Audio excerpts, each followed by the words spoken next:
thanks everyone for joining us for today's press conference featuring Kagiso Rabada. It is fully in the room, no online today. Just a reminder to please keep your phones on silent. We will take one question at a time, and then please just wait for your follow-up for someone else to have an opportunity first. Who would like to pick us off? Well bowled today, Kagiso. You didn't seem to be showing much effects of the ankle problem. How concerned were you coming into the game? When I first noticed that the niggle during the T20s, I was pretty concerned. I didn't know if I was going to make the first test match, but luckily I did. And this week leading up to the test match, I felt that I could actually play. So I'm glad that I got through it.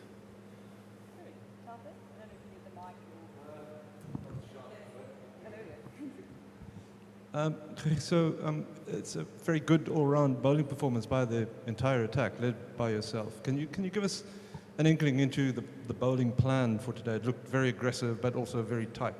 What was the thinking? Yeah, I think we've always bowled the same, and there was a bit in the wicket today, and I think we got rewards for, I guess, putting the ball in the right areas. Normally you tend to do the same thing over and over in Test cricket, but yeah, I think each batter has slightly you have slightly different plans to different batters. Yeah, these days you have analysts, and yeah, there's a lot of data that's being collected. So you just try your best to change those strategies ever so slightly, but all in all, I think the game is just kept simple. There's obviously been a lot of hype around the style of cricket that England play and their batters against your bowlers. We've fueled that mostly. Does that impact your motivation at all? I mean, is that something that you're thinking about at the top of your mark, that you want to go out there and give a little extra effort?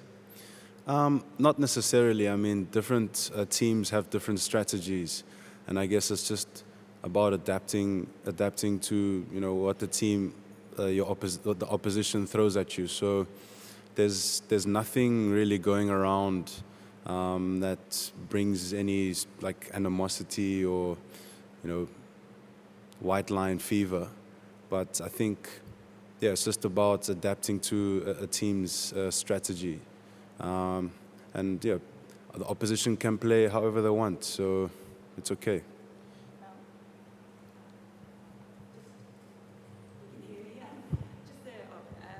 Just wanted to ask you about, you seem to really enjoy bowling from the nursery, and if you could talk about how you employed the slope and especially I guess in that opening spell, and what you sort of made of it, what you enjoyed about it. Yeah, and this the infamous slope at Lord's. It's been quite the topic during our practices, especially for those who haven't played here.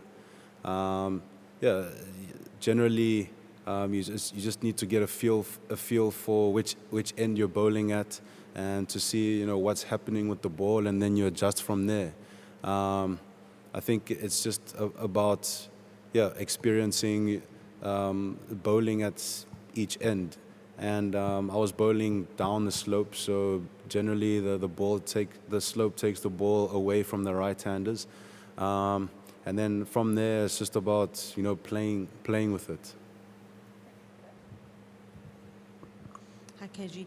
I think it's the first time the four of you quicks have played together, and you've obviously played in some other attacks with three other quick bowlers. What makes this one different and unique, and kind of what do you think you will bring to the table?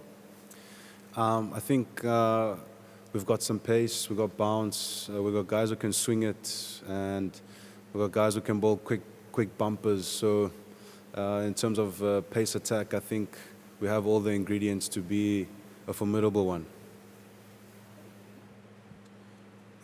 When it comes to playing certain styles of cricket, are you the kind of bowler who quite likes batsmen trying to either knock you off your line or your length, trying to put pressure back on you? Do you feel that gives you an opportunity to take wickets?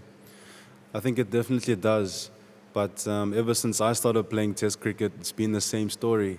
You're playing against top quality batters, and top quality batters try and put pressure on whoever they're facing. So it's nothing new really. But that's why it's Test cricket. You have top bowlers bowling at top batters, and each individual trying to oppose pressure onto their opponent. So that's what makes it a spectacle. And guys like Joe Root, Johnny Bairstow in particular have had really special summers thus far in Test cricket, really good form. How important was it for you to kind of get them early and start off so strongly against them? Yeah, they're great players.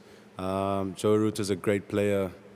He's just passed 10,000 runs. You don't just score 10,000 runs if you're just an average cricketer. And Johnny's been in the setup for quite some time, so he's got experience. And this summer he's just been churning up the runs. So the contest, we respect the English team, and particularly those two batters, especially. Yeah, respect. I was actually going to ask you about Root and Johnny as well, but Anrik's celebration when he got Johnny out there for the 5-ball duck, I mean, that was quite something. I guess that showed how important it was to get on top of him early in the series. Yeah, that was quick. It was going to take something special like that to get an informed player out, and Heinrich is a very passionate individual, and hence the celebration, and rightly so. It was a good ball.